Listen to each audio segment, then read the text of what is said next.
Hey everyone, this is Don Maguccioni back with more quick and accessible health and fitness tips.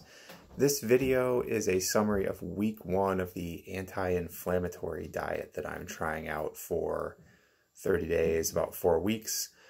So this isn't a diet that you would buy a book on, or one that has like a sort of name recognition to it.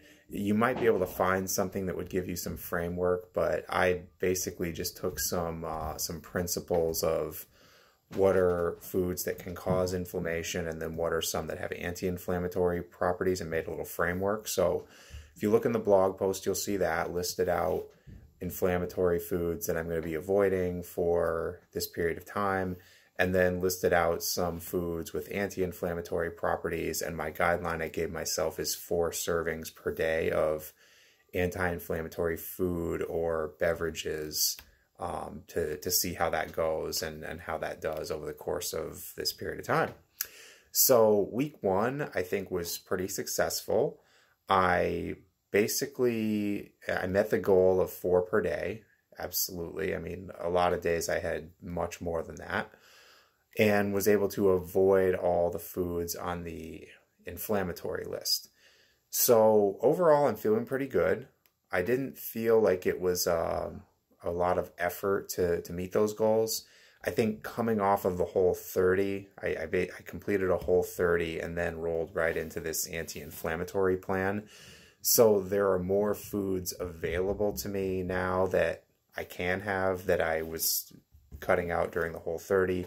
For example, I've had a little bit of dairy this week, and that was something that I wasn't having during the Whole30. So, and that was fine. I didn't notice any concerns or issues. That's part of what you're supposed to do coming off a Whole30, is as you reintroduce food groups, see how you're doing with it. Same kind of thing. I didn't notice any issues or concerns having peanut butter. I had a little bit of that this week. No sugar added, because that's part of anti-inflammatories, avoiding the added sugars.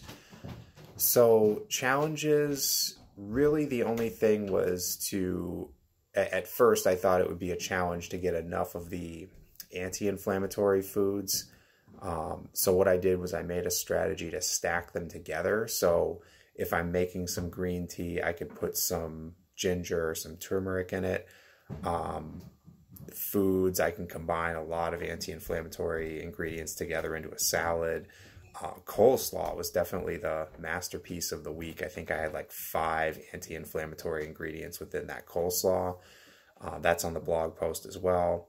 So going pretty well. I think the framework and the theme is a way that has helped me to stay on track and really just make good food choices. So whether it's Whole30, whether it's anti-inflammatory, or some of the other eating or nutrition plans, the common theme you're going to see is that processed food is not something that would fit into those plans. So for the foods on the list, you'll see processed grains, processed oils, added sugars, alcohol, as far as foods that can contribute to inflammation. So that was Whole30. You weren't going to have those either.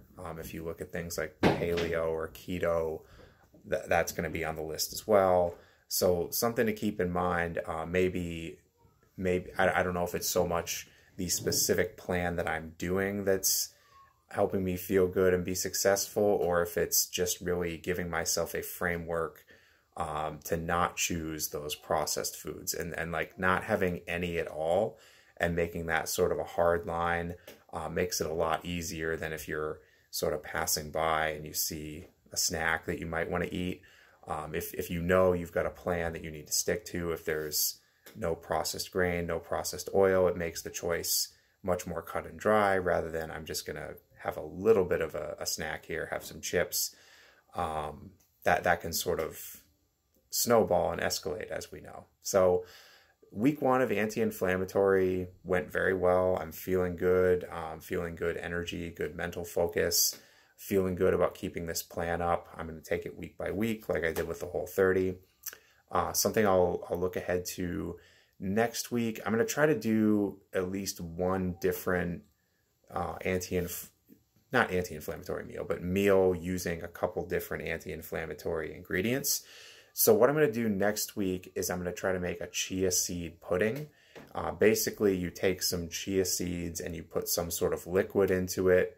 I'm going to use coconut milk, and since it's anti-inflammatory week, I'm going to put in some other ingredients like maybe turmeric, ginger, cinnamon to make like a spice pudding. So I'll post that up, but basically what chia seeds do is they absorb liquid and they become gelatinous. So you can put the liquid, your other add-ons, like in this case spices, mix it all up and put it in the fridge and let it sit overnight, and it turns into a pudding type substance.